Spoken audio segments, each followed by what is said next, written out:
In today's lecture, we will start the use of MATLAB for the lab work. And in today's lab, or you can say the lecture, we are going to write a program in MATLAB for resonance circuit. And I'm doing it for a series resonance circuit, and you will do it for a parallel resonance circuit. I'll explain it in the lecture that what you require to do for parallel resonance circuit. It will be basically your assignment, which is your 5% marks, and you have to submit it. And that report basically is going to serve the answer for one of the graduate attributes. So I'll explain this in a lecture on Wednesday during our normal lecture hour time. But today I'm going to start with MATLAB. So if you remember, if we have to open anything, then we just click new script, and then we have this screen which comes in front of us, and we have this screen. I'm using my command window just below it so that we can see what's going on if we want to see. So the first program is for resonance, so we will save it with the name of resonance later. So the first command you are going to type is close all. So these commands basically close if there are some previous outputs or previous commands running on the MATLAB. Clear all, clear the cache of the MATLAB, CLC. So these we will use. If you are not using a colon after it, semicolon, and if you are using it, what's the difference? I'll explain to you. The first thing, if you remember, is that for a resonance circuit, that the impedance is equals to square root of R square plus omega L minus 1 divided by omega C whole square. And your V means the potential across the resonance circuit. You have to just follow the resonance circuit which is given by me in the lectures. So it will be, and R means the resistance, and inductance, and the capacitance, they are in series. And external source, the maximum amplitude of which is, let's say, V subscript M, is applied to it. So the potential across it is Vm. Then so basically your potential, your R and L and C, they are in series.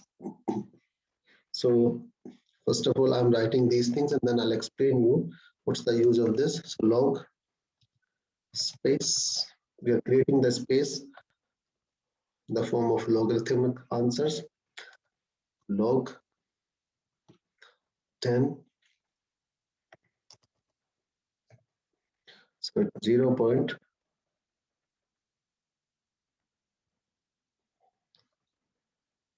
Then you have log 10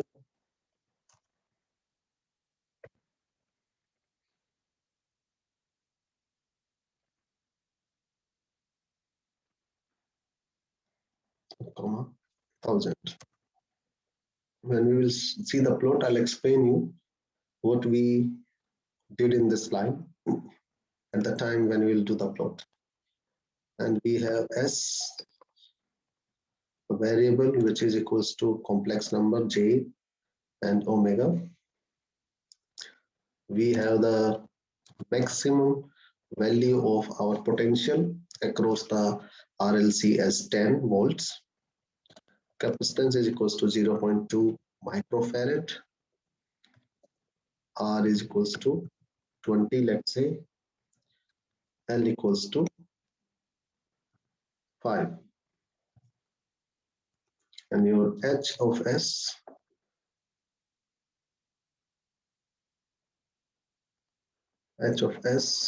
or you can say it as current, means current across the series combination of RL and C, will be equals to potential, maximum potential. when we are finding it at a resonance, maximum potential we are using divided by SQRT. Remember to open and close your brackets when you are using them. So it's R into R means the R square. So if you see, remember that it's R square plus omega L. So it's R into R plus omega into L minus 1 divided by omega into C. So it's R into R. This one closed. This one closed. Remember the number of brackets we are going to open, we need to close them. So it's 1 closed, then 2 here, 2 closed. The third one is here, third one closed. Okay. And what we need to do is that we need to do the square of this omega L minus omega C whole square.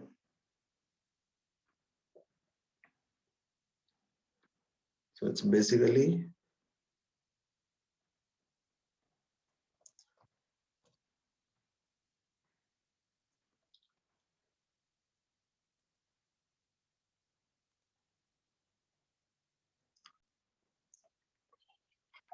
so it's omega L minus this.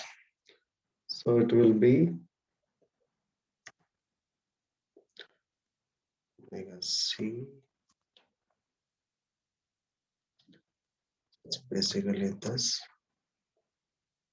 whole square and this. If we will be missing any brackets, then you will see that there will be a difference in the answers. So I'm just leaving it like that. We'll see whether we did any mistake while we are doing closing or opening the brackets. But remember that if you just have to count 1, 2, 3, 4, we open 4 and we close 1, 2, 3, 4.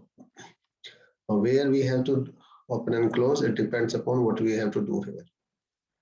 Now we must have a center frequency, let's say omega C equals to 1 divided by SQRT. These all were calculated in your theory sessions. Then you have quality factor 1, which is defined as omega C L divided by R, and quality factor 2, which is equals to 1 divided by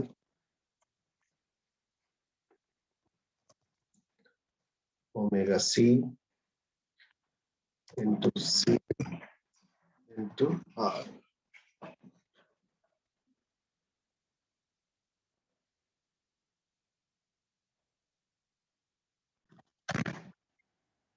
That's omega C into R, semicolon.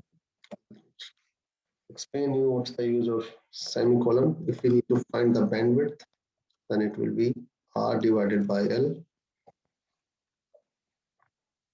And if you want to find the minimum frequency, then it will be omega C minus B divided by 2, round center frequency on the negative side. And then omega 2 means the maximum frequency component. For the high frequency component, you can say will be omega 2 will be equals to omega C plus B by 2. Let's say your figure, a plot where we will show this. Then we will use semi log X to show the plot. Omega means we are plotting on x-axis the value of x-axis your frequency. Absolute, I'm using absolute IS. Absolute IS means it's not going to use any complex value here. Then these are basically the width of the plots which will appear, and it's basically size. Suppose you want to label your axis, and X label is your frequency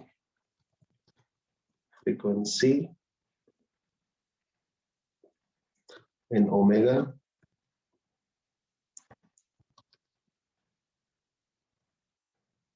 You want to mention the size of this, and again you will use that font size. The first one is your basically the size of the lines which will show the plot. This one is your font size of this. Next level, in a similar way, if you want to do your Y label, just change it to Y. Y-axis is your, you can say, transfer function, which in this case is basically your current. If I say it's mod of this, IS, the font size is again 20, and your size of your figures, if you want to set the size of the figure, and it will be GCA, comma, again, font size 20. And if you want to, I'll show you if you will do it or not, depending upon that. Then we will try to run it. It will ask for saving it. Let's say I'll make it as a resonance 2, and I run it. Then we will see that this is coming like this. Now, what I need to explain to you here is that what was the use of this y equals to log space log 10 this. So if you see that we have a frequency range in the output starting from your 10 raised to the power minus 5 to 10 raised to the power 5 plus 5. And so you can see here, this is 10 raised to the power minus 5, and this is 10 raised to the power 5. So this is basically our frequency range in omega. And this is your step size. Means how your these differences are there on the x-axis. Okay, and these are your value of different things. Now, what's the use of these semicolons? So suppose I remove this semicolon, I remove this semicolon, I remove this, I remove this, I remove all of them. So I run it again. So you will see that with your graph, you are getting the values of your different parameters. That your central frequency is your 1 in form of omegas. Remember, this is your omega, it's not FC. So if you need to find FC, you need to divide it with 2 pi. Omega equals to 2 pi FC.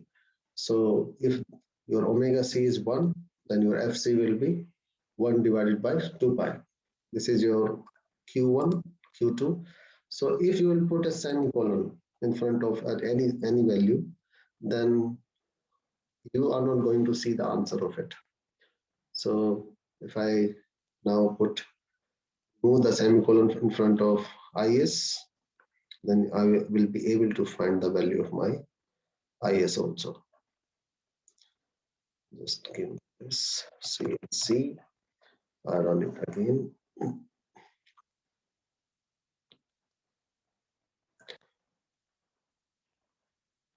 So these are the different values of your IS, which constitute your final value. Okay. Calculates different values and then it will give you the final value. Now, what's the use of this grid on? So let me put semicolon here again so that we don't have so many things on the window. And I do clear my command window. CLC is used to clear the command window. So now if I remove this grid on, you can right click, you can make it comment. So now when you will run this, it will not come. So you can see that there are no lines here. So basically the grid on is basically the command which shows you the division on the X and Y axis also. So if I make it again there, then you can see that there are grids there to show. Thank you. I'll upload the next lecture on filters and then AM, FM, and you will see them soon. Thank you.